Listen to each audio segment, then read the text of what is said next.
tá? Não necessariamente trimetilaminúria, mas a ideia é oferecer um serviço completo para quem tiver problema de odor sistêmico, para que a gente possa fazer o aconselhamento genético e encaminhar para uma equipe multidisciplinar, ou seja, que tem profissionais de várias formações trabalhando numa equipe para poder ajudar a, pelo menos, melhorar bastante o problema de vocês, tá bom?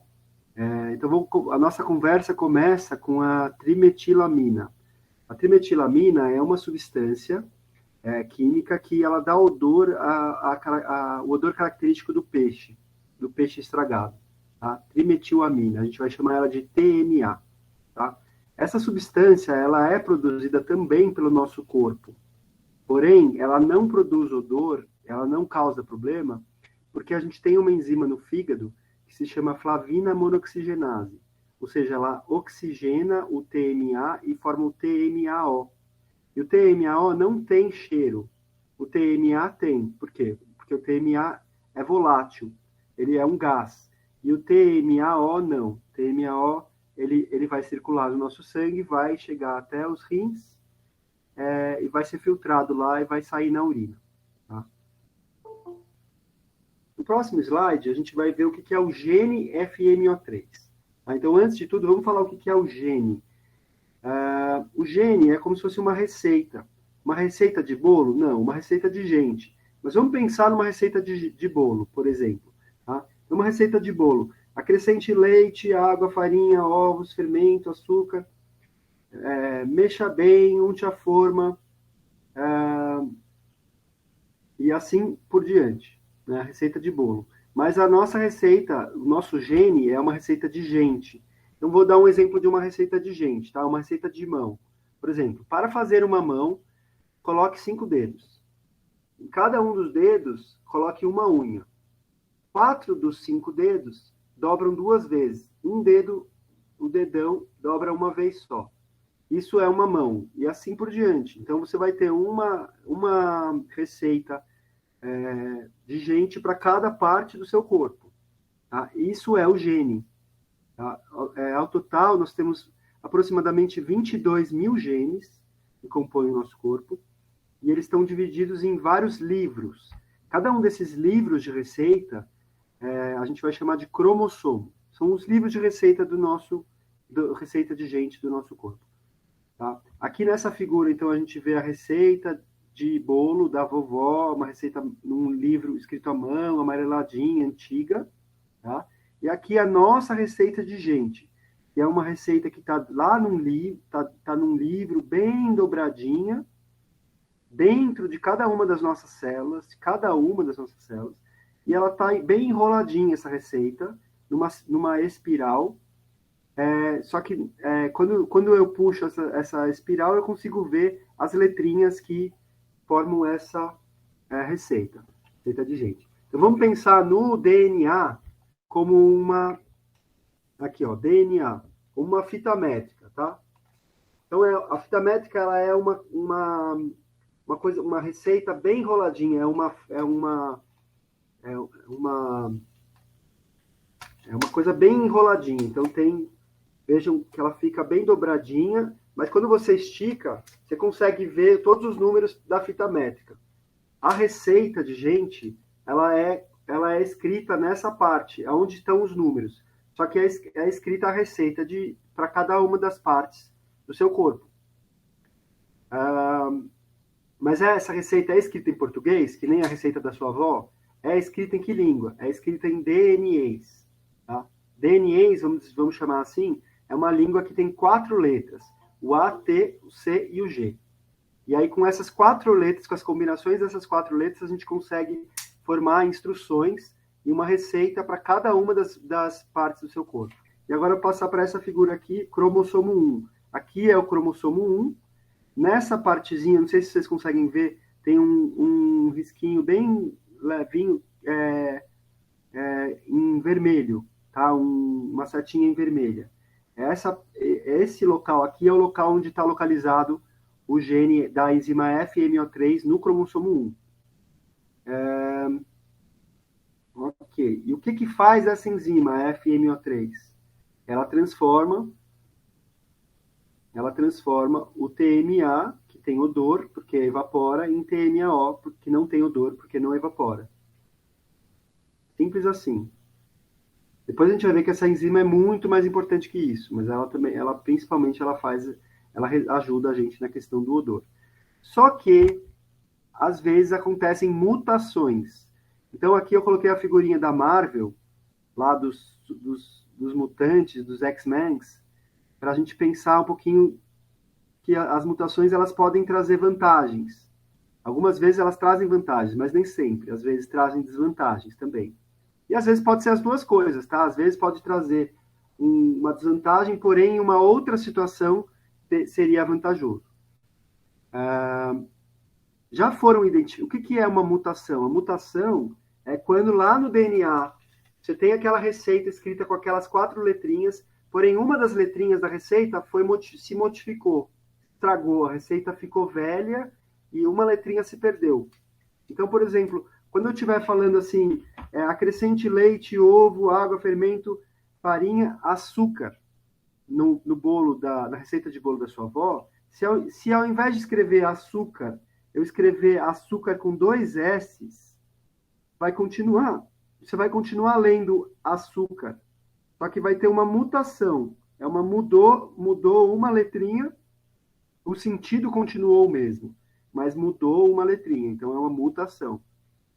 Agora, tem outros tipos de mutação também, que são quando muda o sentido, né, que a gente vai chamar de mutações de sentido trocado.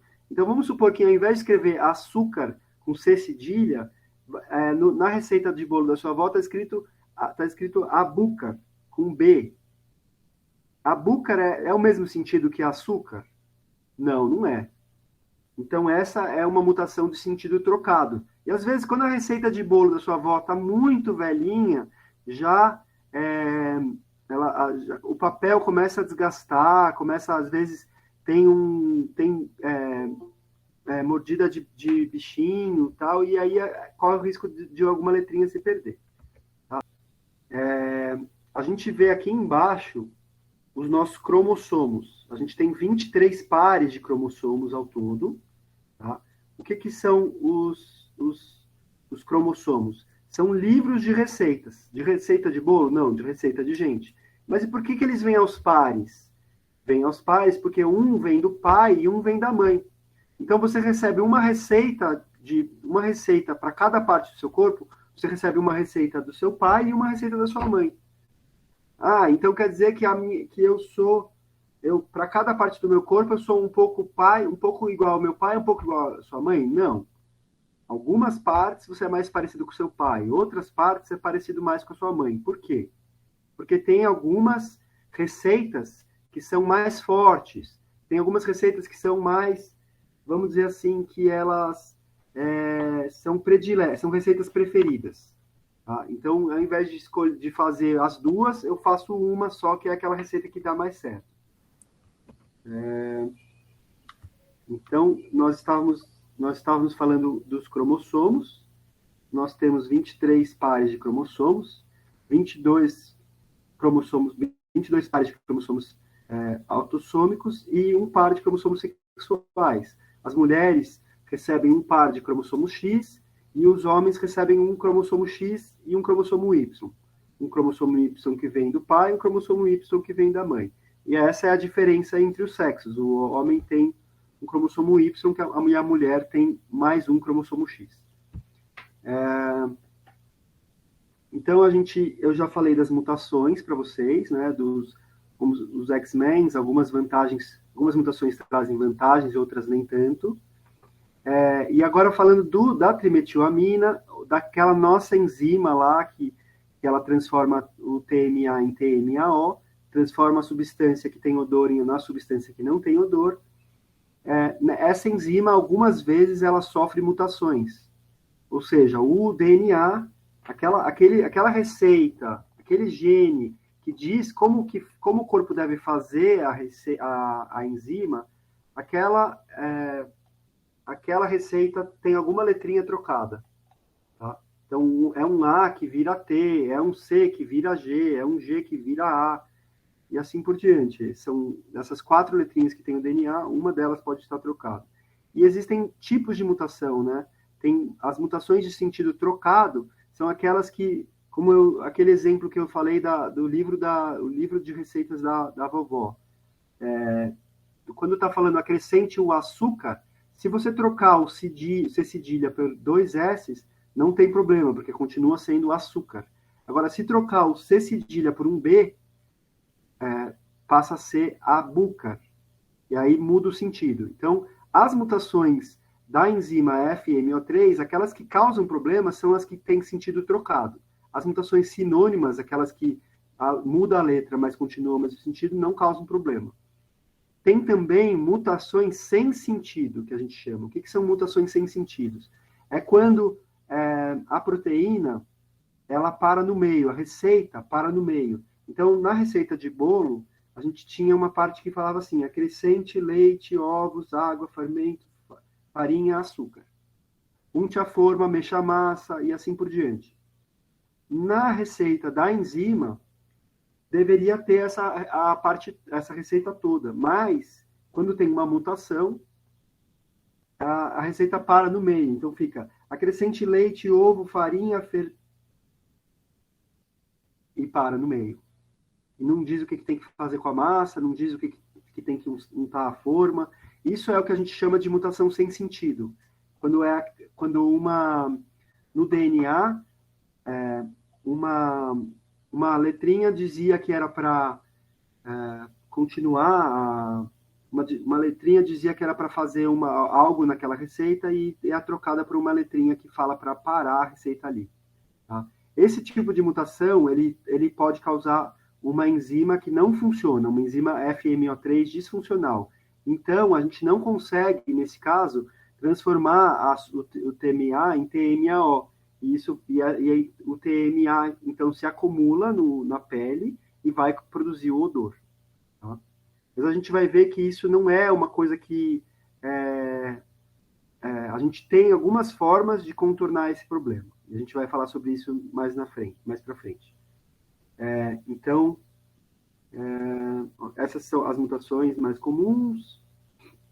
Aqui, ainda só nessa parte conceitual da genética, a gente tem aqui o DNA, que é aquela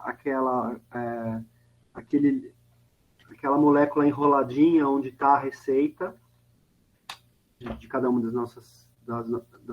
cada uma das 22 mil partes do nosso corpo. Depois tem o RNA, então essa receita ela não vai ser copiada, não vai ser feita diretamente do livro de receitas. Ela vai ser primeiro transcrita numa folhinha de papel avulsa e depois a receita vai ser feita.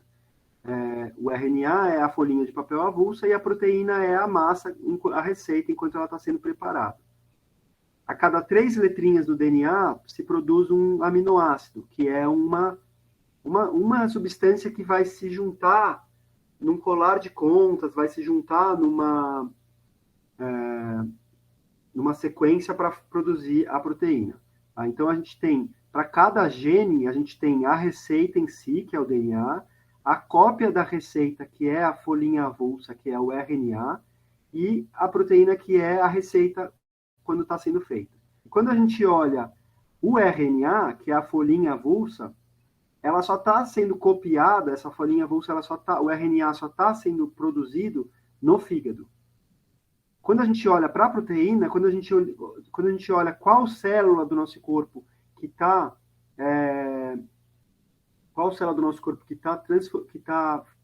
pondo a mão na massa, que está ali transformando aquela instrução em algo, na receita, em algo prático, né, na massa, então a gente vê também que é só o fígado. Então, essa enzima FMO3, ela é uma enzima no fígado. A gente vê aqui na mulher e no homem, ela está presente no fígado, mas também em algumas outras regiões, mas principalmente no fígado. O que a enzima faz? A enzima, ela transforma, aqui nessa setinha, o TMA, que é a substância que tem odor, em TMAO, substância sem odor. Mas da onde que vem esse TMA? TMA, ele vem da alimentação, Tá? Ele vem de substâncias de alimentos que contêm colina, que contém carnitina e que contém TMAO. Também, o TMA também é produzido pela fermentação bacteriana, ou seja, são bactérias que residem no seu intestino. Quando esse alimento chega no intestino, essas bactérias vão se alimentar da colina e da carnitina e vão transformar a colina e carnitina em TMA. Esse TMA, ele vai até o fígado, ele é absorvido pelo intestino, vai até o fígado, e no fígado ele vai ser transformado em TMAO quando a enzima está funcionando. Então, aqui nessa segunda figura, a gente vê ovos, legumes, peixes do mar sendo comidos. Esses nutrientes, eles vão ser transformados em lecitina, carnitina, colina e TMAO lá no intestino. Essas bactérias da microbiota ou a flora bacteriana, elas vão transformar essas substâncias em TMA, trimetilamina, que é a substância que tem odor, porém, geralmente, o TMA vai ser metabolizado em TMAO e aí não vai mais ter o odor. Porém, quando a enzima que está no gene FMO3, que é a enzima flavina monoxigenase, não está funcionando, e isso pode acontecer porque tem uma mutação no gene FMO3, do cromossomo 1.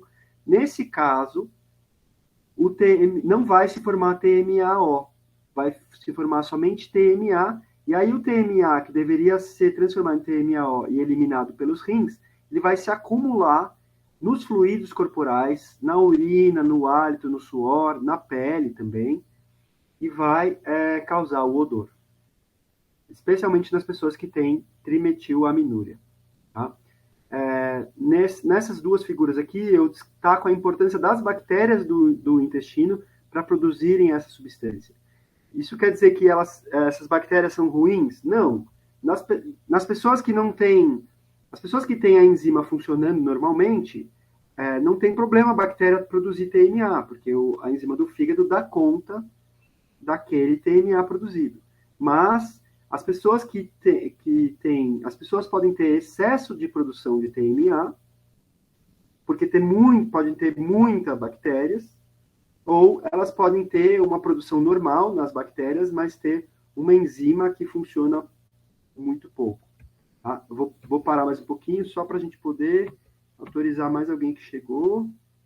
Cadê a pessoa que chegou? Alan, posso fazer uma pergunta? Pode, por favor. Então, no caso, as pessoas que têm o odor e que têm desbiose intestinal, pode ser que o problema seja nas bactérias e não na enzima? Sim, eu acho que é o próximo slide. Eu acho que essa pergunta é o próximo slide.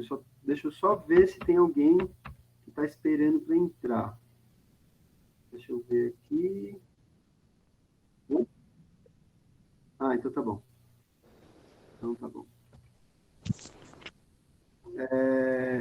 Vou responder a sua pergunta. É a Lucila, né, que perguntou? Isso. Vamos lá para o slide aqui. Então, a produção e a eliminação da trimetilamina. Vamos dizer que o problema de odor é como se fosse uma pia. Tá? Quando a pia transborda, é que existe um problema de odor. Mas todo mundo tem uma pia, que vai produzir a trimetilamina na torneira. Tá? E vamos dizer que a torneira são as bactérias do intestino que vão produzir trimetilamina em todas as pessoas. E vamos dizer que o ralinho da pia é a enzima que tira o TMA, que transforma o TMA em TMAO. Então, quando a água escoa, é porque o TMA está sendo transformado em TMAO. Tá? Mas por que a pia está transbordando em algumas pessoas? Pode ser por duas coisas. Ou porque tem excesso de produção de TMA na torneira, ou seja, essa torneira está muito forte, ou o ralinho é muito estreito. E aí você tem uma baixa eficiência da enzima. Pode ser as duas coisas? Pode. É possível que seja as duas coisas mesmo. Mas se a sua enzima estiver normal, ainda assim pode produzir odor? Pode. Ainda assim a pia pode transbordar, mesmo quando o ralinho não está entupido. Tá? Algumas pessoas têm o ralinho entupido, ou seja, a enzima não funciona nada. Outras pessoas, o ralinho é só estreito. A enzima funciona, mas ela funciona menos. Algumas pessoas têm a enzima normal, o ralinho funciona normal, mas a torneira é muito forte. Então, tem esses vários tipos de trimetilamina, tá? Primária e secundária. Eu vou explicar melhor a diferença da primária e da secundária, mas acho que tem essas possibilidades, sim. Tem todas essas possibilidades. Respondi a sua dúvida, Lucila? Respondeu, sim. Acho que mais pra frente me gerou outra, mas mais pra frente, quando você for falar da parte do tratamento, eu te pergunto. Só pra gente não se perder. Alan? Tá legal, obrigado. Vocês me ouviram? Aqui, Tatiane. Tatiane, tá me ouvindo? Isso, eu quero te fazer uma pergunta. Por favor. No caso, assim, a qualquer momento da vida, a enzima pode parar e acontecer a trimetilamina ou não? Por exemplo, o meu aconteceu com 19 anos. Aí poderia acontecer a qualquer momento, 27, 30. Pode sim. Tem alguns momentos que são mais comuns de acontecer, e outros menos.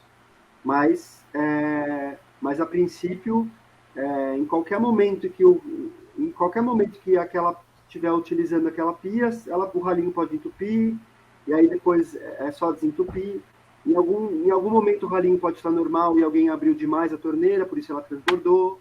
Então, essas coisas podem acontecer, essas coisas são dinâmicas. E a gente precisa investigar o que foi que aconteceu para conseguir, para a gente tentar fazer essa pia parar de transbordar. Obrigada. Mas a gente vai ver mais detalhes disso nesse curso. Tá bom. Tá. Então, quando a pia transborda, qual que é o problema? Odor. O odor, a trimetilamina, ela produz esse odor porque ela se acumula na urina, na respiração, no suor e nos fluidos. Em que momentos que ela pode piorar? Ela costuma piorar na puberdade. Tá? Por quê? Porque essa enzima ela é muito sensível aos hormônios. Então, na puberdade, quando o adolescente está aumentando a sua produção de hormônios, nesse momento a sua enzima pode entupir, pode parar de funcionar, pode se tornar menos eficiente. Então, mas também acontecem situações em que o odor aparece desde o nascimento, existem situações em que o odor aparece na infância, e em outras situações pode aparecer em outros momentos da vida, após a utilização de alguma medicação, após a utilização de algum suplemento, como um efeito colateral. E também pode piorar ou aparecer antes ou durante a menstruação, depois de tomar anticoncepcionais, no período de menopausa. Então, todas as alterações hormonais podem precipitar o aparecimento desse sintoma. Tá? Aí, em relação ao odor, tem uns complicantes, vamos dizer assim, porque o odor ele é descrito como episódico, ou seja, ele não é em todo mundo que ele fica permanente. Algumas pessoas, ou permanente não, em algumas pessoas o odor aparece e desaparece. Em outras pessoas ele aparece e ele fica constante até o tratamento. E a gente espera que ele desapareça depois do que a gente vai chamar de manejo, que é como se fosse o tratamento, tá? Mas é que quando a gente vai falando de doença genética, a gente não costuma falar de tratamento, porque a receita que você recebeu do seu pai e da sua mãe é fixa. A receita é a mesma para fazer a enzima. Então, se a receita diz que é para fazer uma enzima que é pouco eficiente, a sua enzima vai ser pouco eficiente e não vai mudar. A enzima não muda. Mas o que pode mudar é a torneira. A gente pode diminuir a produção de TMA. E independente do ralinho, dele ser mais estreito ou mais largo, a gente consegue diminuir a produção de TMA e dessa forma a água escoa e a pia não transborda. Que mais? O nariz humano, aqui nessa figura a gente vê que é a percepção, o olfato humano, para algumas pessoas é muito sensível à trimetilamina. Então, uma quantidade baixinha de trimetilamina pode causar uma reação forte em algumas pessoas. Porém, 7% das pessoas não sentem nada da trimetilamina, nadinha. Então, tem essa variação muito grande na sensibilidade em relação à trimetilamina. E por isso que algumas pessoas podem até passar por situações de, não, o que é isso? Você está alucinando, não tem odor nenhum, estou sentindo e estou cheirando e não estou sentindo nada. E isso pode ser porque o odor desapareceu naquele momento, que é possível que apareça e desapareça em outros momentos, mas também pode ser porque que aquela pessoa não tem a sensibilidade para a trimetilamina, não tem a sensibilidade no odor. Tá? Além disso tudo, tem pessoas que têm problema de odor sistêmico, aquela síndrome de mau odor idiopático, porém não seria a trimetilaminúria, seriam problemas de outros compostos, outras substâncias que poderiam estar exalando. Então, às vezes, a gente acha, não, deve ser trimetilaminúria, e vai fazer o teste e não dá alteração nenhuma na trimetilaminúria. Significa que não existe odor? Não. Significa que a gente tem que investigar outras possibilidades. Tá? E é por isso que a gente tem que fazer uma investigação cuidadosa, porque a trimetilaminúria, ela não tem nenhum efeito, a gente não espera na trimetilaminúria outras alterações no corpo, mas outros odores podem ter alterações. Então, a gente precisa primeiro descobrir qual é o odor, qual é a substância que está exalando, para depois poder imaginar como tratar e qual é a causa do problema. Vocês podem saber que o impacto psicossocial de um problema de odor é muito grande.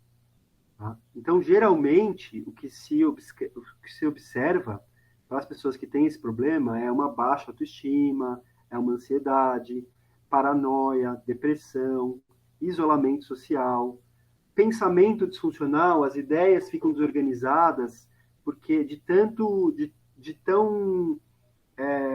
ansiedade e problemas afetivos decorrentes do isolamento social. Então, o pensamento fica disfuncional muitas vezes, chega até a situação de ideação suicida, quando a pessoa começa a pensar em tirar a própria vida. Tá? Isso é muito triste, a gente colocou psicólogos na equipe, tá? A gente está organizando, então,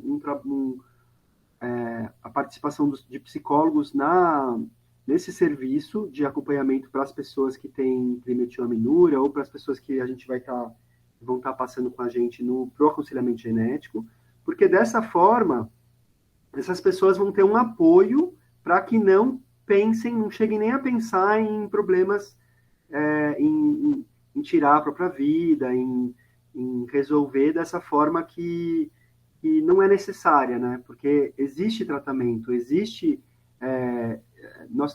se tem uma esperança, né? A ciência consegue resolver esse problema na maior parte dos casos. Então, ninguém precisa entrar em desespero, é muito desagradável, o impacto é grande, mas precisa se acalmar e ter paciência e seguir o tratamento, o manejo, para que a gente possa resolver o problema e a pessoa voltar a ter a vida normal, tá? A vida social normal. Então, a gente aproveita aqui que nós estamos no mês de setembro e existe a campanha do Setembro Amarelo, que é a campanha de prevenção de suicídio. Tá? essa campanha, ela incentiva as pessoas que estão deprimidas, para baixo, incentiva as pessoas a procurarem ajuda e as pessoas que não estão ajudarem as pessoas que se percebem que estão deprimidas, que estão para baixo, porque toda a vida é muito valiosa, é muito importante e a gente não pode deixar ninguém por um momento, em um momento de descuido, um momento de impulso de acabar tirando a própria vida. Isso não pode acontecer. O diagnóstico, nesse slide eu destaco a importância do diagnóstico, tá? Porque o diagnóstico é o primeiro passo para ajudar os indivíduos afetados a melhorar a sua condição e conseguir lidar melhor com a sua situação, tá? Então, uma pessoa que tem um problema, mas não sabe de onde vem a causa, de onde que vem esse problema, tem mais dificuldade de lidar do que uma pessoa que sabe que o problema está ali, que tem uma alteração no gene, que tem um problema no fígado, que tem uma desbiose, que tem um excesso de bactéria que produz trimetilamina. Então, fica mais fácil quando a gente tem um diagnóstico. Tá? E aqui, de novo, a figura da pia, né, que todo mundo tem uma produção de trimetilamina natural e também tem um escoamento, tem uma transformação dessa trimetilamina em trimetilamina oxidada. Então, essa trimetilamina oxidada ela vai ser eliminada nos rins. Mas as pessoas, algumas vezes, a pia transborda. E aí a gente precisa fechar a torneira e desentupir o ralinho. Vou parar um pouquinho para deixar mais alguém entrar. Alguém quer aproveitar essa pausinha para fazer uma pergunta? Tá, vou perguntar. Existem exames que possam identificar tanto a alta produção de trimetilamina no intestino, quanto a baixa produção ou a produção disfuncional da enzima no fígado? A produção no fígado, sim, as duas coisas, sim. As duas coisas. Seria um exame que é dosagem de TMA e TMAO na urina. Tá? Se tiver muito TMAO e não tiver TMA, se tiver muito TMAO e também tiver TMA, mas numa proporção menos que 10%, significa que a enzima está normal, mas a produção está excessiva. Então, a torneira está muito aberta, mas o ralinho não está entupido. Se tiver muito TMAO, mas tiver uma proporção maior de TMA, significa que o ralinho está entupido e a torneira está muito aberta. Ou seja, tem muita produção na desbiose e também tem pouco escoamento, tem pouco... a enzima está funcionando pouco. Tá? E também tem a situação em que não tem muita produção, tá? TMAO é baixo, mas TMA é alto. Nesse caso, é o problema só do ralinho. Então, a torneira nem está muito aberta, mas a pia está transbordando porque está com problema no ralinho. Entendi. É um exame só que faz isso tudo, que é a dosagem de TMA na urina. Porém, esse exame não é a coisa mais fácil de se conseguir. A gente vai ver que a gente se agrupando como associação de pacientes, a gente consegue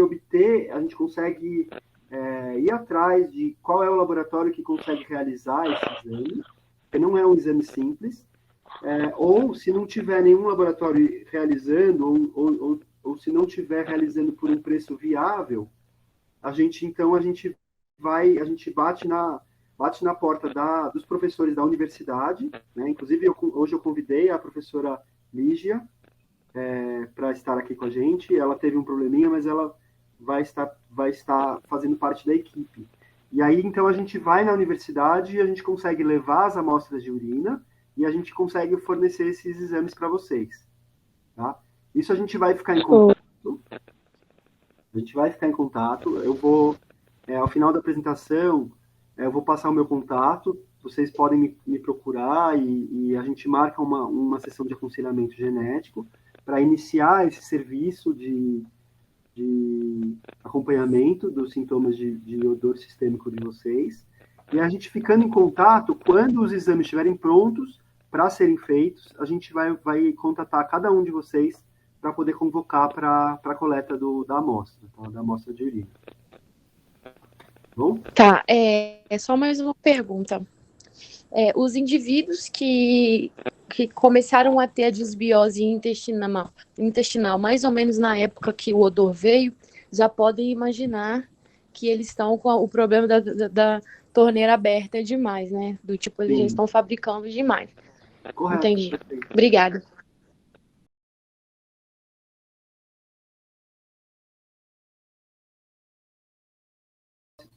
Que podem causar obesidade. Também os metabólitos de triptofano, que podem causar secreção de insulina. Metabólitos secundários de ácidos bílicos, de ácidos biliares. Então, a gente vai ter inflamação no fígado, vai ter também obesidade. E também tem a trimetilaminúria oxidada. Quando ela está em excesso no intestino, o TMAO, vai causar problemas no sistema imune, nas plaquetas, entre outras coisas. Então, a gente vê que é muito importante ter um equilíbrio na microbiota, porque essa microbiota ela vai produzir saúde, mas ela também vai produzir problema, doenças, quando ela não estiver em harmonia. Tá? Nesse slide aqui, nessa figura aqui, eu tento mostrar para vocês o que causa a desbiose, o que causa o desequilíbrio.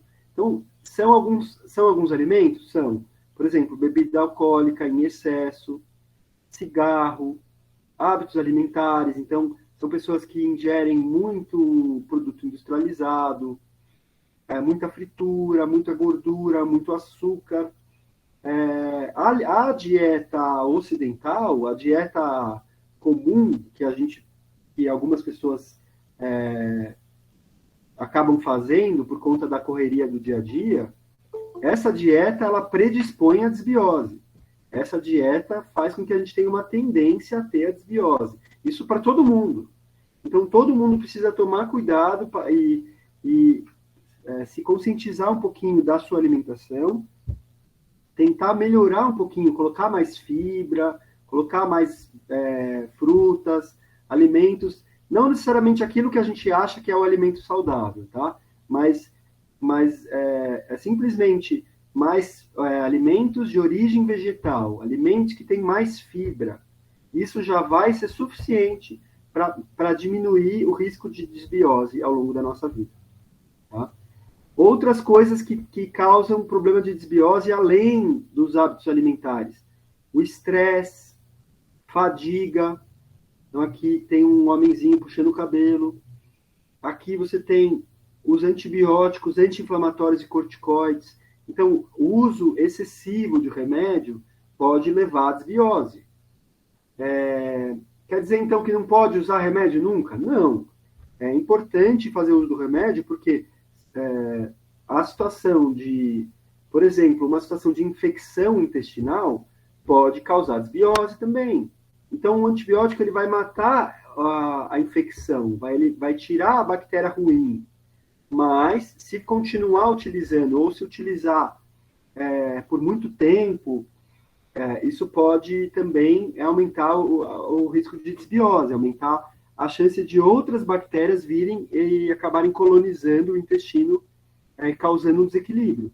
Então, é um meio termo, entendeu? Não precisa usar, não pode usar demais, mas também não precisa ser aquela pessoa que nunca usa.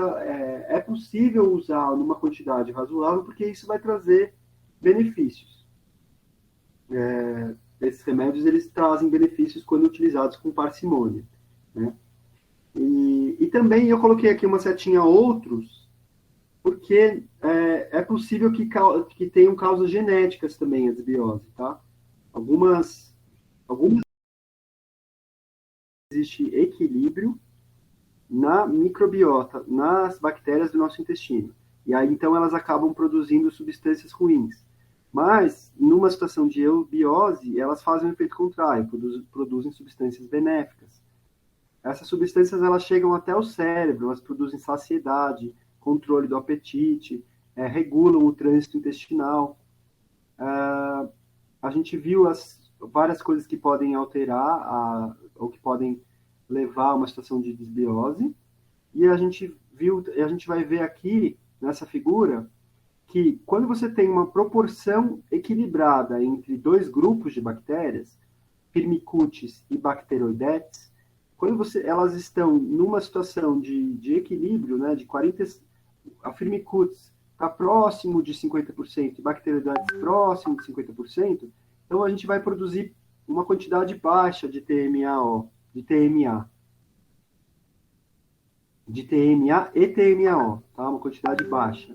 Se essa proporção estiver aumentada para Firmicutes, vai ter uma produção alta de TMA e TMAO. Então, a gente não quer essas bactérias Firmicutes, a gente não quer que elas estejam em excesso. A gente quer que Bacteroidetes aumente a sua proporção. Professora Lígia, bem-vinda. Você tá... Peraí, deixa eu ver se ela... Acho que ela está na sala. Me disse que está aguardando. Vamos ver. Eu tenho que autorizar a professora Lígia a entrar. A professora Lígia está aí? Não sei. Bom. Então, o que a gente pode fazer para as nossas bactérias chegarem no equilíbrio? Naquela situação que a gente viu que elas produzem pouco TMA, que a gente consegue, que a nossa enzima vai dar conta e não vai transbordar, não vai produzir odor. A gente pode fazer uma nutrição, a gente pode pensar um manejo nutricional, a gente pode pensar em algumas dietas específicas para poder melhorar a nossa microbiota. O que a gente pode fazer? Então, foi demonstrado que quando você diminui colina, carnitina e TMAO, que são nutrientes que estão presentes em alguns alimentos, a concentração de TMA na urina diminui. Então, são esses... então, é fácil, é só tirar essas substâncias? Não é tão simples. Por quê? Porque colina é uma substância que é necessária para o corpo. Então, não é possível eliminá-la completamente. Se você eliminar completamente a colina, em 3 semanas você já pode ter um problema no fígado. Porque o fígado usa colina.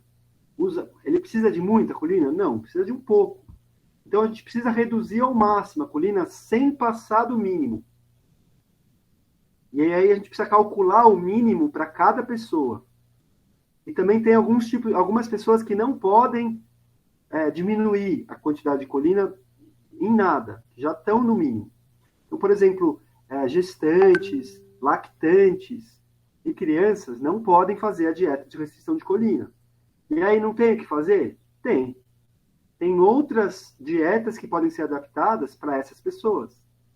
Cada pessoa vai ter uma necessidade diferente. Então, é para isso que serve a nutricionista. Ela vai calcular a quantidade de colina que você precisa, ela vai ver quais são os hábitos alimentares que você já tem, para tentar adaptar para você a dieta. É uma dieta personalizada, individual. Porque a melhor dieta é aquela que funciona para você, é aquela que você consegue seguir. Não adianta fazer, então é só eu não comer isso, não comer aquilo, não comer aquilo, não comer aquilo. Se for uma lista muito restrita de alimentos, fica difícil de seguir.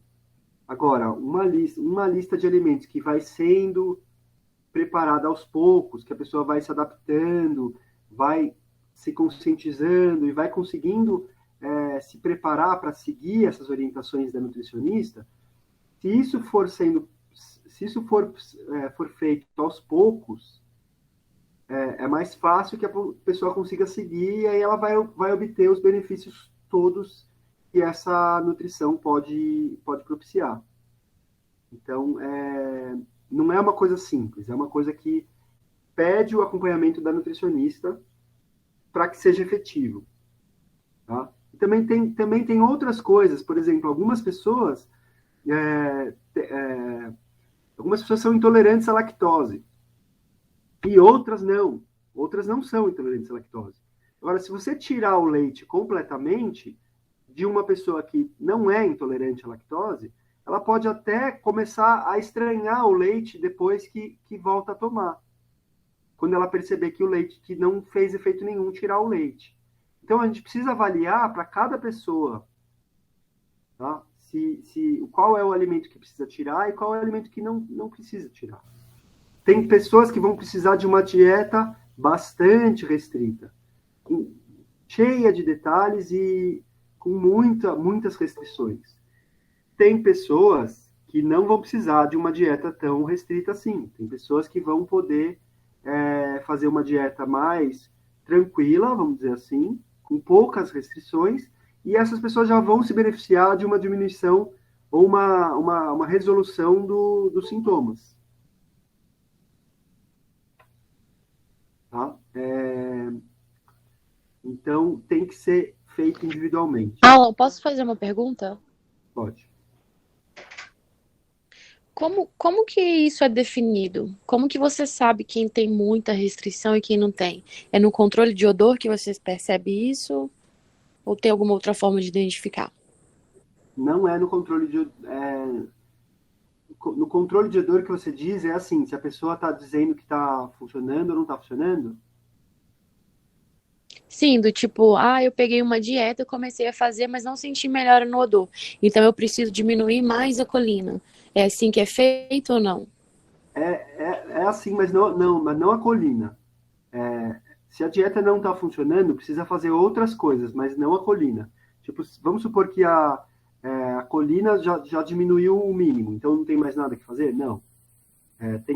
Tem suplementos, tem carvão ativado, clorofilina, tem a vitamina B2, tem o resveratrol. Alguns alimentos podem causar intolerância, causar inflamação, e isso aumenta a desbiose, e aí pode aumentar a proporção de bactérias e a produção de TMA. Então, tem que ser acompanhado, assim, alimento por alimento, entendeu? Então, existe uma dieta básica que a nutricionista vai passar, e aí, a partir dessa dieta básica, a pessoa vai falando, olha, mas essa dieta básica aqui, ela funcionou para mim, mas quando eu tomava café, piorava, então vai ter que tirar o café. Mas funcionou para mim, mas não tanto, eu preciso melhorar. Então, vamos tirar mais alguma coisa. Não necessariamente a colina, tá? A colina, ela é importante reduzir somente o mínimo. E aí, mesmo que não tenha resolvido o problema, não pode tirar mais do que o mínimo.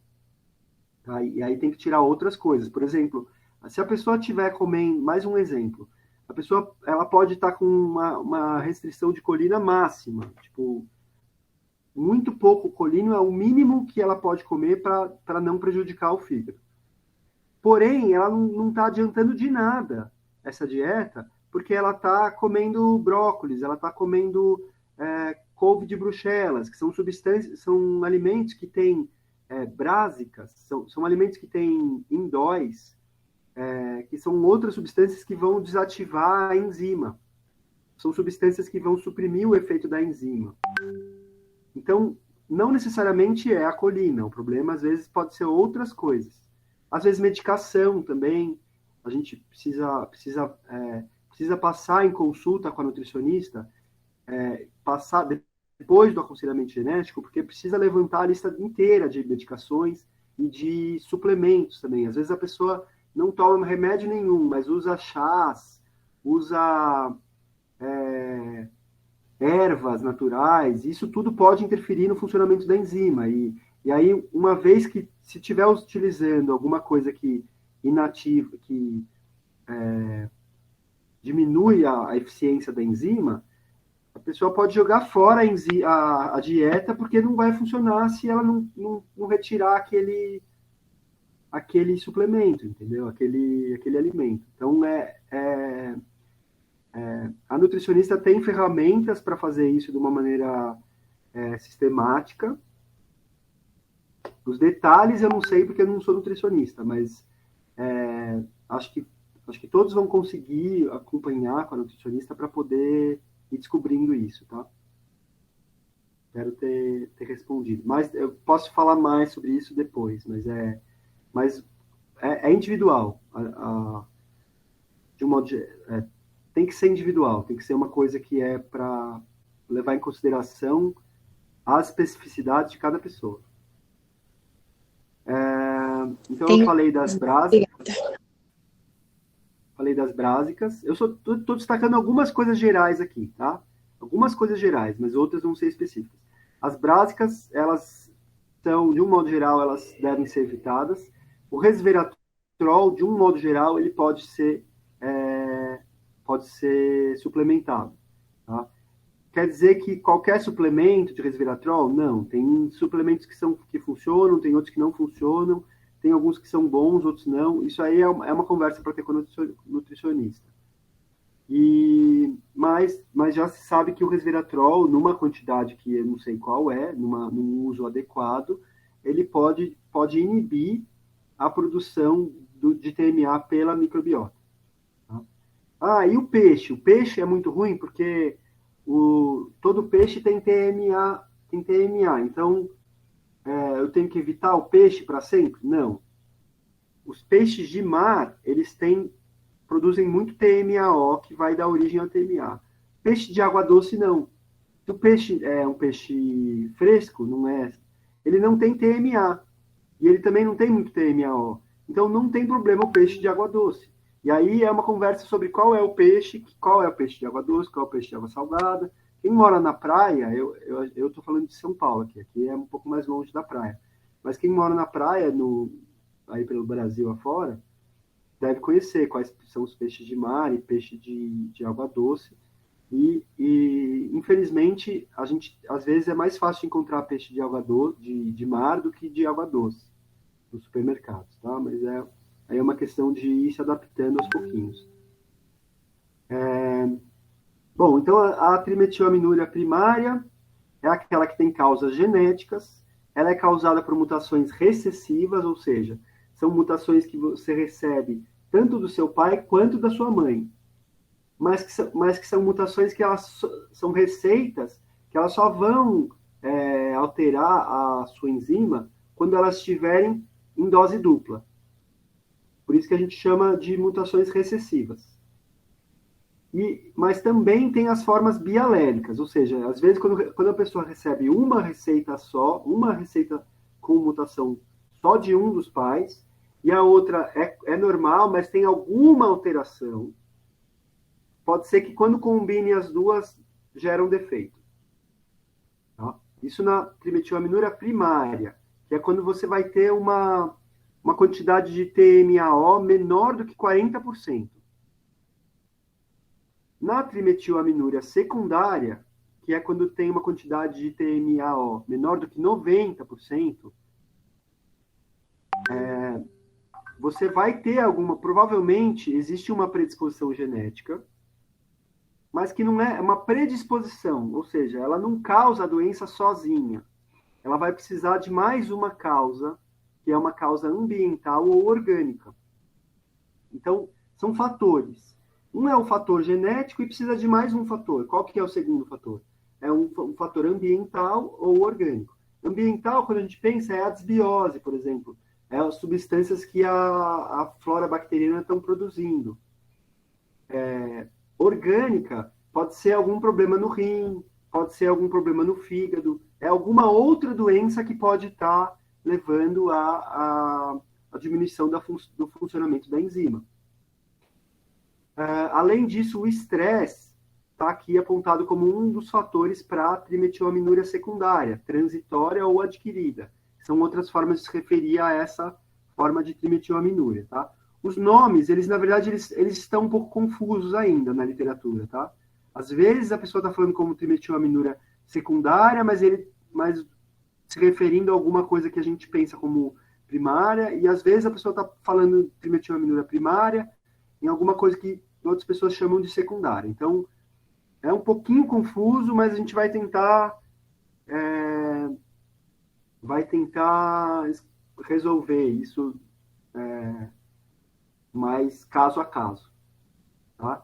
Então quando a gente pensa em trimetilaminúria secundária, a gente pode estar pensando em desbiose, estresse crônico, tá? Porque se sabe que a enzima ela é alterada em várias substâncias, e principalmente a microbiota, ela sofre o impacto do estresse crônico. Doenças no fígado, doenças no rim, diminuem o funcionamento da enzima, ou então diminuem a eliminação da substância pelos rins. O excesso de fórmulas infantis que contém colina são fórmulas de leite em fórmulas, podem levar a trimetilaminúria em crianças. Tá? Acho que não é o caso, não é nenhum caso que tem aqui.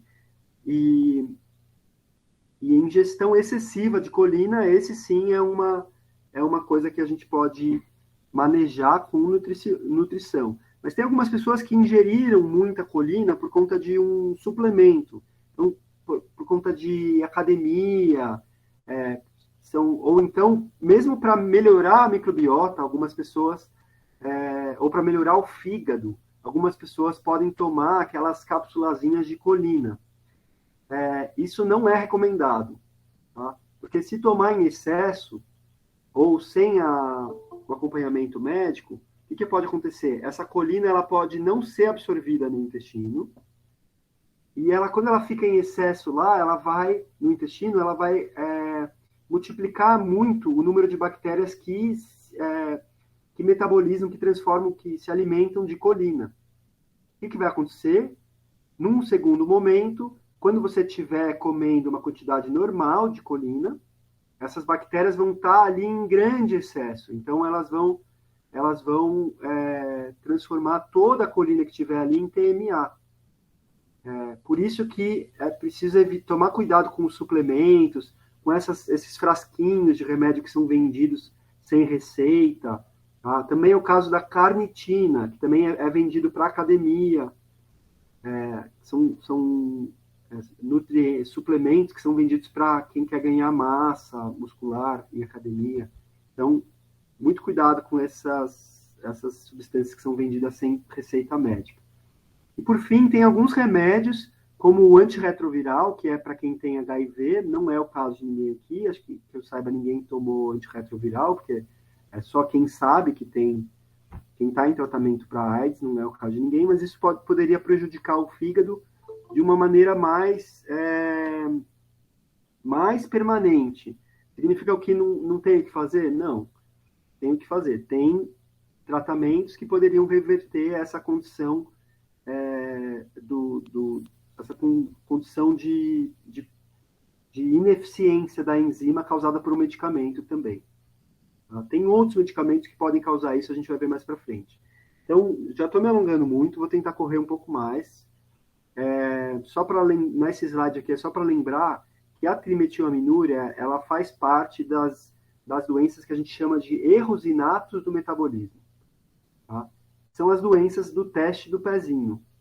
Então, aqui a gente vê o teste do pezinho básico, que é aquele que vem do SUS, e já vem com que cobre essas doenças, que consegue encontrar essas doenças. Depois tem o pezinho ampliado, que alguns municípios já oferecem também pelo SUS, em outros hospitais particulares também pode se comprar. Esse teste já pega um pouco mais de doenças. O teste do pezinho Plus e o teste do pezinho Master. Mas não adianta, porque nenhum deles cobre a trimetilaminúria. Tá? Mas era uma doença que poderia estar no teste do pezinho, que é uma doença que ela pode... a gente poderia ver a enzima no sangue, poderia ver, tá? Mas não se faz dessa forma até o momento. Ainda não se desenvolveu para fazer isso. Mas é uma doença, mesmo sendo uma doença deste mesmo grupo de doenças. Okay? O manejo da trimetilaminúria, de um modo geral, se faz da seguinte forma. Então, existem substâncias que se usam para a pele, substâncias dermatológicas. O que fazem essas substâncias? Elas vão eliminar bactérias da pele? Não. Muitas vezes não tem, o problema ali não é bactérias acumuladas. A pessoa, às vezes, a pessoa tem uma asepsia correta, às vezes toma mais do que um banho por dia e ainda assim tem o odor. Então, o que precisa fazer é utilizar um sabonete ácido, um sabonete que tem um pouquinho mais de prótons, um pouquinho mais de H, mais de hidrogênio, esse hidrogênio vai se ligando. Oi? Como saber qual sabonete que tem esse produto que o senhor falou? Tudo isso que eu estou falando para vocês, isso vai ser passado, vai ser receitado para vocês pelos profissionais da equipe. Então, vocês vão passar em aconselhamento genético comigo ou com a Juliana. Depois, vocês vão ser encaminhados para a nutricionista com a supervisão da médica geneticista. Depois que passarem pela nutricionista, vão passar pela médica dermatologista. E aí a médica dermatologista vai dar para vocês uma receita de sabonete adaptado para essa questão. Ah, mas eu não quero passar com ninguém da equipe. Tem coisas que a gente vai poder ajudar, tem coisas que a gente não vai poder ajudar, porque tem coisas que têm que ser adaptadas individualmente. Entendeu? Por exemplo, esse probiótico aqui, Simforte, ele poderia ser indicado para algumas pessoas, mas para outras não. Então eu não posso dizer, olha, vai lá na farmácia e compra. Não. Passa com a nutricionista vai avaliar uma série de detalhes que não estão sendo falados aqui, porque não dá tempo. E aí, também não, acho que não é o caso de... Eu também não sou nutricionista, então não é todos os detalhes que eu sei. Tá? Eu sei bastante coisa, mas não tudo. Então, vocês vão obter essa formulação, essa fórmula numa farmácia de manipulação ou algum sabonete que já exista que pode ter esse prótons, esse hidrogênio que vai se combinar com a trimetilamina e vai formar um sal. A trimetilamina, em vez de evaporar e liberar odor, ela forma um sal, uma substanciazinha que é liberada na pele como um sólido. Tá? Então, além disso, também tem a modificação da dieta, tá? A restrição da dieta, que a gente comentou já antes. Tem os probióticos. Tá? Esse aqui é um exemplo de probiótico, mas tem outros e tem alguns mais próprios para a trimetilamina. Tá? E tem também alguns remédios também que poderiam ser utilizados. No momento, a gente não está utilizando nenhum remédio desses. Por quê? Porque tem efeitos colaterais e porque eles não foram, assim, comprovados. Assim, se imagina que eles possam fazer efeito, mas não tem se utilizado para tratar a trimetilamina. Tá? Em algum caso mais grave, com o acompanhamento médico, poderia até ser utilizado. Mas acho que é importante que todo mundo acompanhe, faça o acompanhamento completo com a equipe para poder chegar nesse tipo. Provavelmente não vai chegar nesse ponto, tá? A gente consegue melhorar os sintomas de vocês com as dietas e com os suplementos e com toda uma série de gamas de coisas que vão poder ser feitas antes dos remédios, ok? Depois tem uma outra coisa que pode ser utilizada para o manejo, que é a riboflavina. Deixa eu só, o Alassi comentou uma coisa que eu acho que é interessante. Deixa eu ver aqui, Alassi, eu participava de um grupo de TEMAL, no qual os integrantes fizeram vários testes de sabonete e perceberam que os melhores são os de pH baixo, tipo o infantil recém-nascido. Isso procede? Sim, procede, Alassi. São sabonetes de pH mais ácido, mais pH mais baixo, quer dizer, mais ácidos.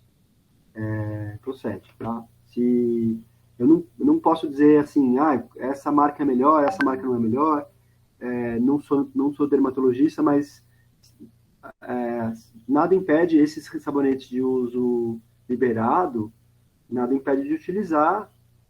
Talvez, se não utilizar correto, vai perder tempo, mas se quiser utilizar, se quiser tentar, Eu só, assim, na verdade, eu não recomendo que tente nada fora da equipe, porque para a pessoa não passar por aquele desgaste de fazer um monte de tentativas e não ter o sucesso, tal. Então, se passar com a equipe, a gente já passa direitinho, adaptado para cada pessoa e a chance de sucesso é maior. A vitamina B2, que é a riboflavina, ela vai ter um efeito na família dos genes FMO3. Então, eu falei que o gene FMO3 ele está lá no fígado, mas tem outros genes dessa mesma família que estão em outros locais. Por exemplo, no rim, no intestino, no pulmão, no fígado também e no cérebro. O FMO3 é o principal gene dessa família, é o que mais metaboliza, é o que mais transforma a trimetilamina em trimetilamina oxidada. Mas tem outros. Se a gente usa a vitamina B2, a gente acaba ativando esses outros genes. Então, é para isso que a gente usa a vitamina B2 para o manejo. Tá? Mas a dose é importante. A quantidade que toma ao dia, a maneira como toma, a marca, às vezes tem algumas marcas que não são eficazes, que não funcionam bem. Então, tudo isso são detalhes que são conversados individualmente. Mas outras coisas que fazem parte do manejo de trimetilaminúria. Carvão ativado. Carvão ativado ele serve para sequestrar, ele serve para absorver as substâncias que são indesejadas do intestino. Carvão ativado, ele é recomendado, mas tem que saber a dose. E a clorofilina é uma outra coisa que pode ser utilizada junto com o carvão ativado para reagir com as substâncias indesejadas. Tá? Clorofilina, geralmente, é uma substância que é pouco conhecida no Brasil. Mas eu trouxe aqui uma foto para mostrar para vocês que existe. E é possível comprar. Recomendo que todo mundo saia comprando? Não. Por quê? Porque se a gente formar um grupo, eu consigo oferecer clorofilina com um preço mais barato para todo mundo. Então, eu posso dizer que eu já conversei com essa marca e eles, se a gente conseguir comprar pelo menos 20 frascos, esse preço cai consideravelmente. Então, é legal a gente se agrupar, a gente permanecer no grupo, se possível, fazer o acompanhamento completo. E aí, quando chegar na hora da nutricionista, não é que a gente vai fornecer ou que a gente vai indicar a marca. Cada um é livre para comprar como quiser, da forma como quiser. A gente não é um serviço comercial onde a gente vai ganhar oferecendo algum produto específico. Não. Vocês têm a liberdade para fazer como quiserem, mas se a gente está tentando obter um preço melhor para que fique viável para todo mundo utilizar. Tá? Clorofilina. A clorofilina, ela é um pouco mais cara do que a clorofila, mas ela também é um pouco mais forte. A clorofilina nada mais é do que uma clorofila que sofreu uma modificação na molécula, tirou o magnésio que tem na molécula de clorofila e colocou o cobre. É mais forte do que a clorofila. Mas a clorofila, se a pessoa não tiver condições de usar a clorofilina, pode usar a clorofila.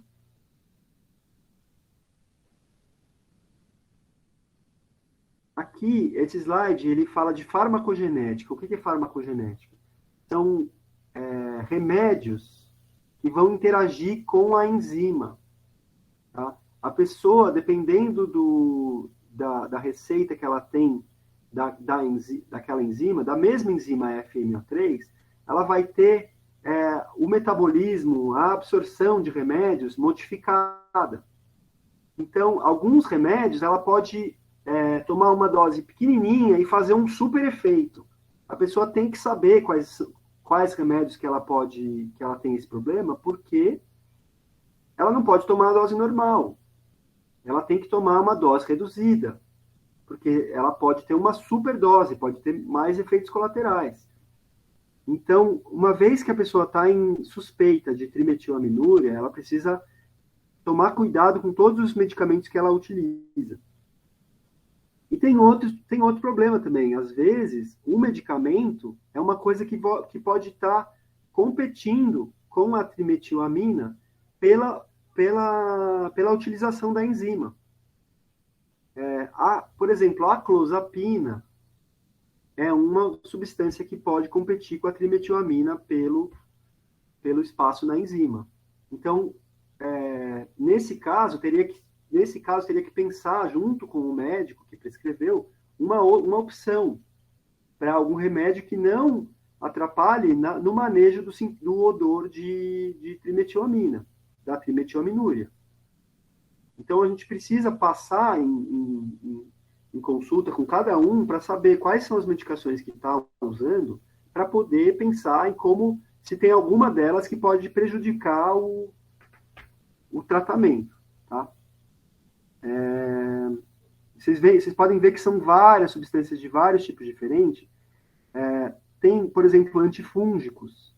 E aí, só que tem pessoas que podem receber uma receita de antifúngico porque o problema intestinal, às vezes a diarreia, normalmente pode ser tratado com um antifúngico. Então, a pessoa pode ter recebido tá tomando esse remédio para alguma coisa, e às vezes é até correto, porque precisa tratar aquilo, mas precisa ajustar a dose por conta da trimetilaminúria que a pessoa pode ter. Tá? E além disso tudo, tem a nicotina aqui, que vem no tabaco, no cigarro.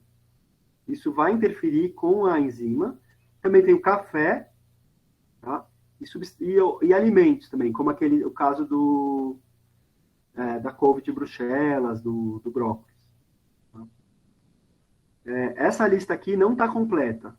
Isso aqui é só uma parte da lista. A gente precisa ver caso a caso para estudar quais medicamentos podem estar interferindo. E aí, de novo, não adianta nada fazer a dieta, deixar a dieta mais restrita, não. Se não tirar aquilo que pode estar prejudicando, pode não funcionar. E algumas pessoas têm que adicionar alguns remédios também. Algumas pessoas vão precisar utilizar um antibiótico, alguma coisa para combater uma infecção. Então, é difícil falar de uma maneira geral, mas enfim. Vamos em frente. Está quase terminando, gente. Desculpe se eu estou me alongando um pouquinho. Tem uma coisa que chama-se síndrome de referência olfatória. Isso aqui é um problema psiquiátrico que, muitas vezes, os pacientes de trimetilaminúria são diagnosticados dessa forma. Tá? Significa, então, que a pessoa não tem odor nenhum? Não. Às vezes, cai naquela situação que a gente viu lá atrás, que o clínico, o médico, às vezes ele não tem a sensibilidade para o odor, e aí ele vê que aquele paciente tem sintomas de depressão, tem sintomas de ansiedade, e aí ele pode achar que é uma alucinação olfativa que o paciente tem de um odor que não existe. Porém, a pessoa pode ter, sim, um odor que some e que reaparece. E aí, nesse estudo aqui, eles verificaram que aproximadamente 26% das pessoas realmente têm TEMAL. 26% das pessoas que reclamam de problema de odor sistêmico, ou seja, no corpo todo, 26% tem TEMAL. Tá? E os outros 74%? O que tem? Os outros têm... só tem o problema psiquiátrico? Não. Podem ter outras substâncias sendo exaladas que produzem outros tipos de odor. Tá? E algumas podem ter só o problema psiquiátrico também. Tá? Só que uma coisa não exclui a outra. Então, é possível que as pessoas que tenham TEMAL, é possível que acabem desenvolvendo depressão, porque, por exemplo, tem tilamina, que é uma outra substância, tilamina, que também é metabolizada pela enzima FMO3, e essa tilamina que causa depressão na pessoa. Então, o problema psiquiátrico, nesse caso, estaria presente, mas o odor também estaria presente. Não seria uma alucinação, seria um problema psiquiátrico junto com um problema orgânico. Então, é por isso que a gente tem psiquiatra na equipe. Tá? A gente pode, quem tiver com mais problemas psiquiátricos, às vezes problemas de fato de alucinação, de depressão, a pessoa pode ter esses sintomas e também ter o problema de odor. E é dessa forma que a gente vai tentar manejar as duas coisas em conjunto. Tá? Esse outro trabalho aqui também de psiquiatria, eles verificaram as substâncias que, ao mesmo tempo que produzem odor, estão ligadas ao problema de odor, estão ligadas também ao problema psiquiátrico. Então, eles viram, um estudo de psiquiatria bem do ano passado, eles viram que essas bactérias aqui, a Clostridiaceae, Lactobacillus e Corynebacteriaceae, são três, por exemplo, essas 3 bactérias, elas estão alteradas na microbiota dos pacientes, e tanto elas produzem o odor, mas elas também produzem substâncias que vão chegar no cérebro e causar um problema de depressão, por conta da liberação excessiva de serotonina, que é um neurotransmissor, que vai dar a sensação de felicidade. Mas também eles também podem produzir hiperativação do nervo vago, uma série de distúrbios psiquiátricos. Tá? Porque esses metabólitos, eles podem ser precursores de neurotransmissores. Ou seja, podem ser substâncias que vão ser utilizadas para os hormônios do nosso cérebro, para as substâncias que o nosso cérebro precisa para poder funcionar normalmente. Então, tem pessoas que não vão ter nenhum sintoma psiquiátrico e vão ter o problema de odor, e outras podem desenvolver esse problema, mesmo com um problema real de odor. Então, a gente precisa acompanhar isso de perto, tá?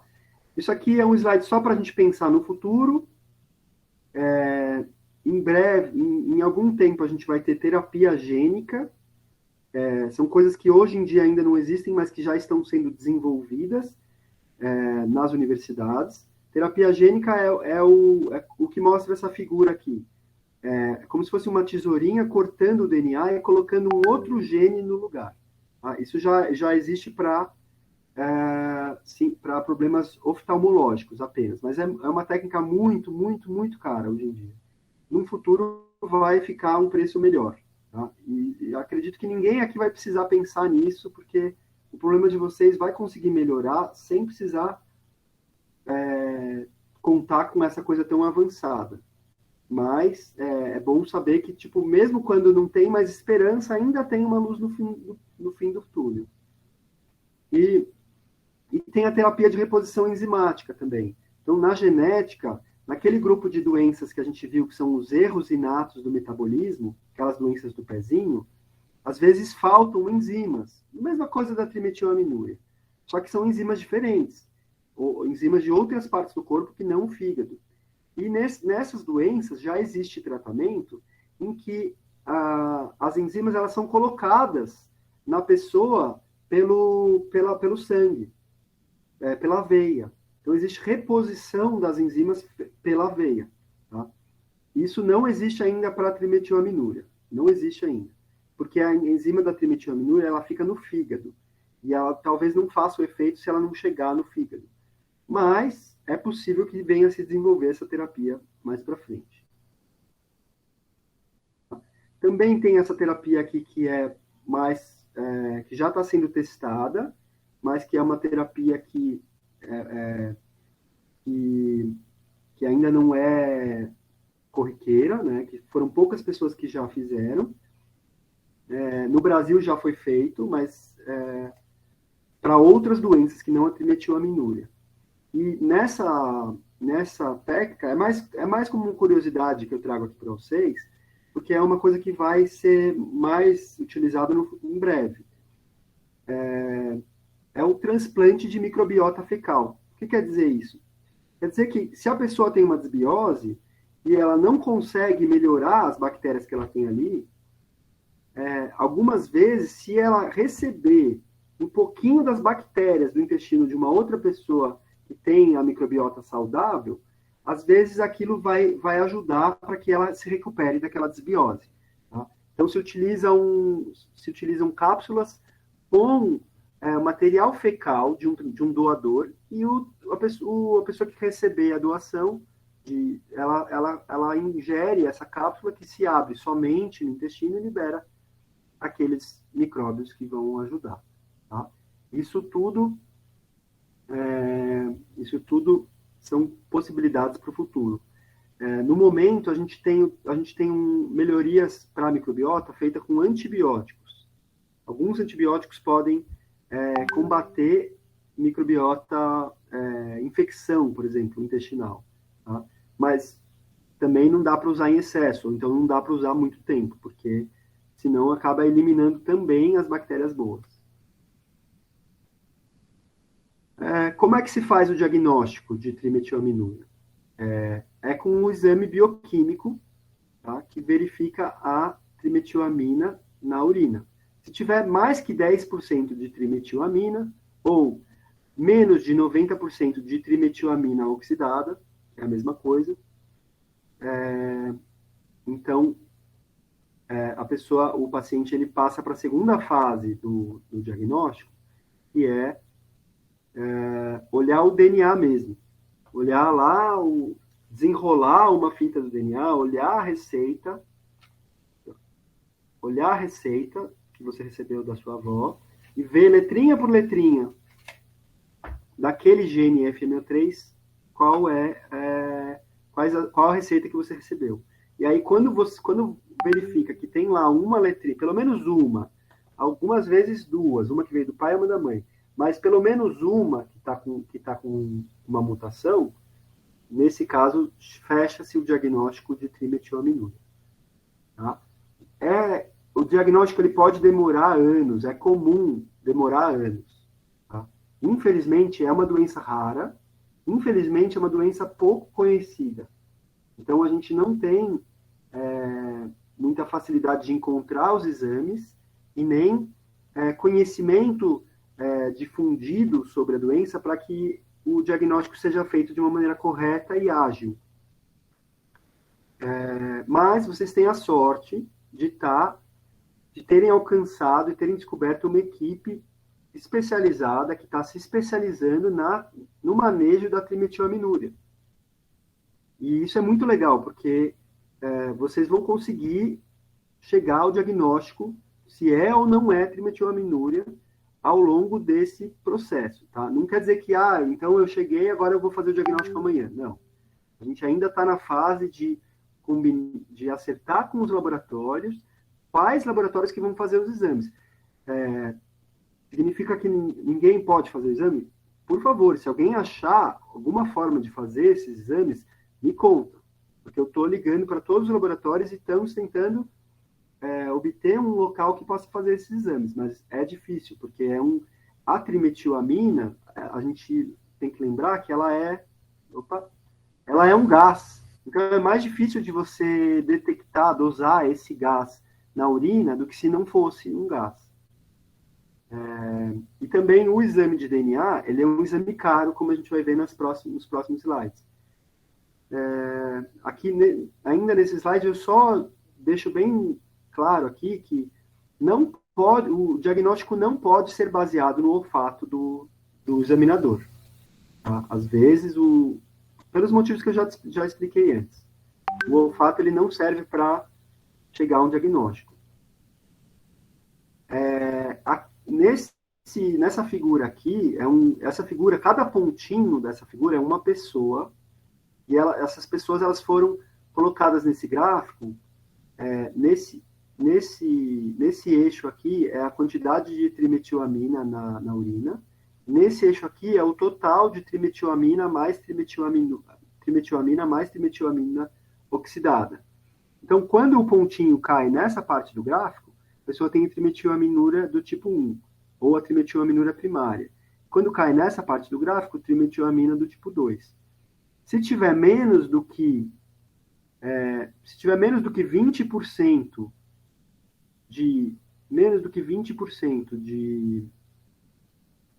de trimetilamina na urina e não tiver excesso de trimetilamina total na urina, então a pessoa é normal. Essas pessoas aqui são normais. Elas não têm problema de trimetilaminas. Elas podem ter outros problemas, mas não tem nenhuma relação com trimetilamina.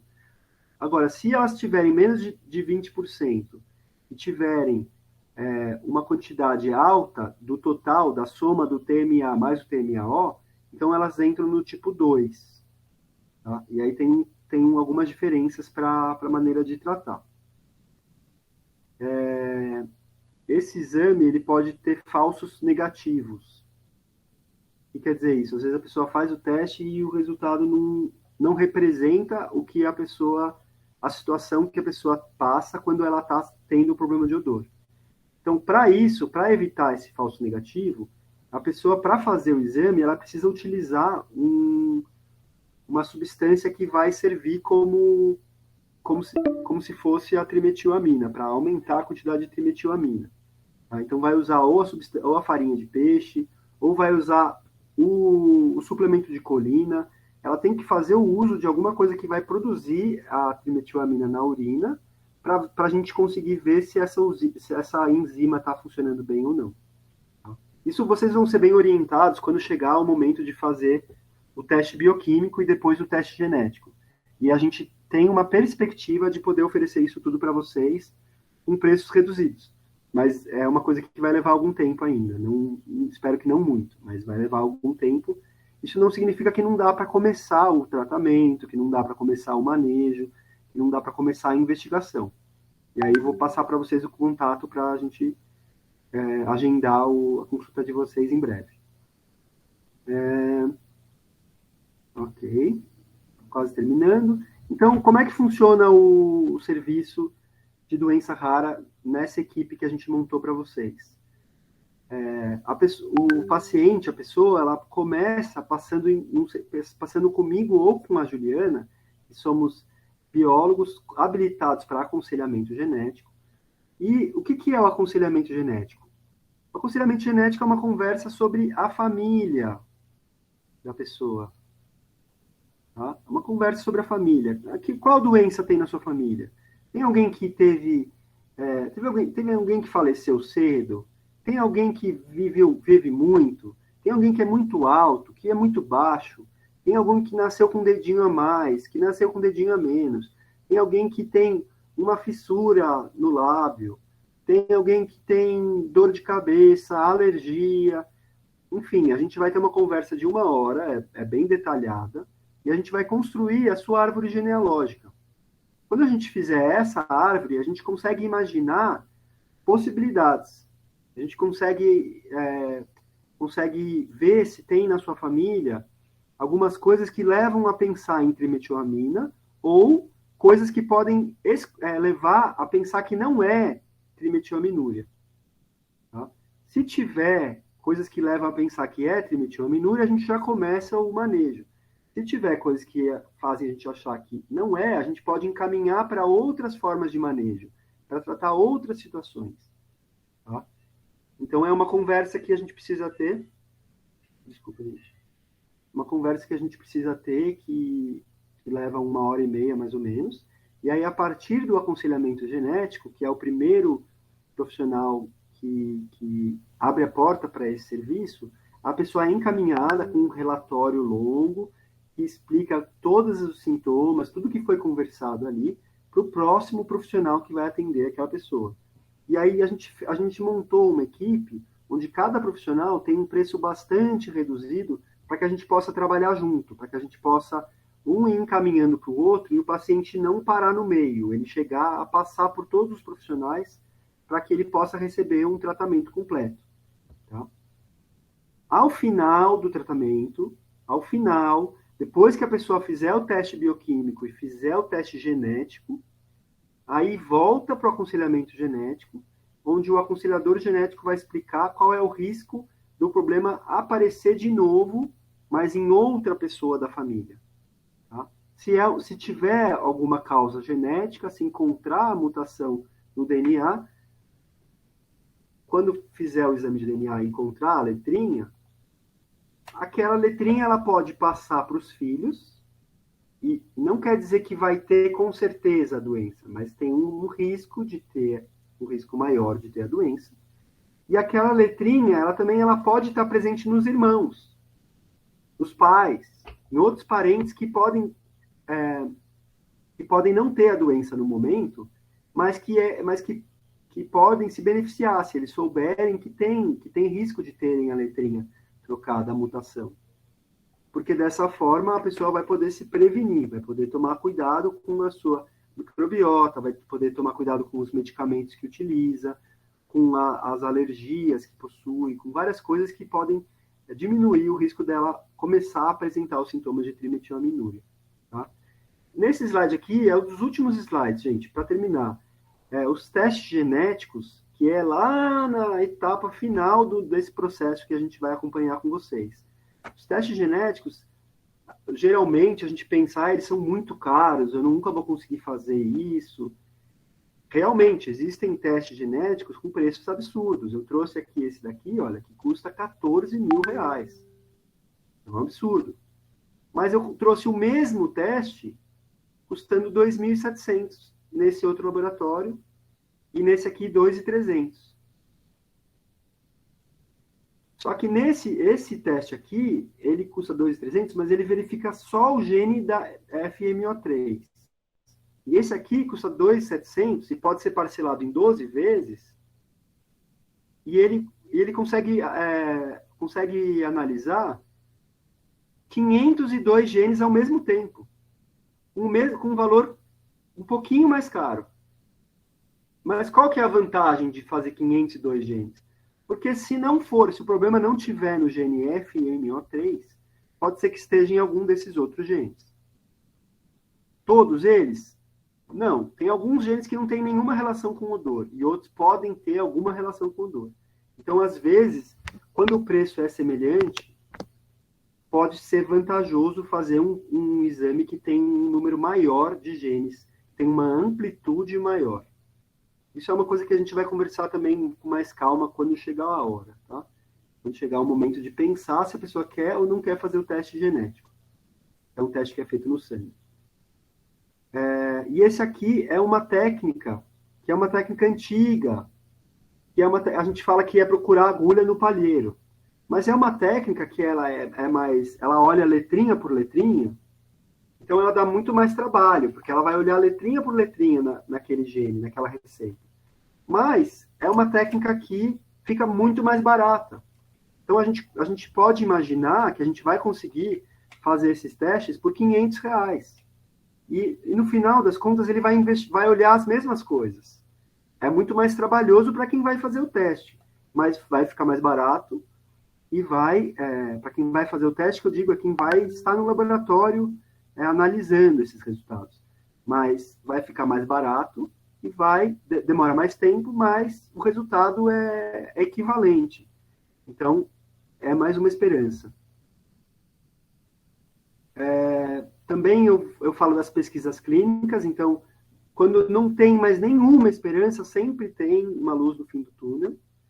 Aquilo que a ciência ainda não sabe, vai descobrir, porque sempre tem pesquisa em andamento. E aqui eu mostrei trouxe uma pesquisa que acabou de ser publicada, com 125 pessoas no mundo, 4 do Brasil, tá? E ela analisou, olha, tendo que 19% tinha trimetilamina primária, 10% secundária, algumas tinham PATME também, que é uma condição que a pessoa não exala odor, mas ela causa reações e alergias nas pessoas ao redor. Não vou falar muito disso nesse momento, mas o PATME ele pode estar combinado junto com a trimetilaminúria. Então, sempre tem pesquisas em andamento, e esse grupo aqui na internet, o blog MEBO, que é de doenças de odor sistêmicas, é um grupo da Inglaterra só preparado para fazer pesquisa nessa área. a gente já contatou eles e a gente vai poder, acredita que vai poder oferecer para aquelas pessoas que não tiverem tendo efeito, não conseguirem, ao final do tratamento, não conseguirem a melhora dos seus sintomas, a gente possa incluir eles na pesquisa para poder acessar outros recursos e outras formas de poder manejar os seus sintomas.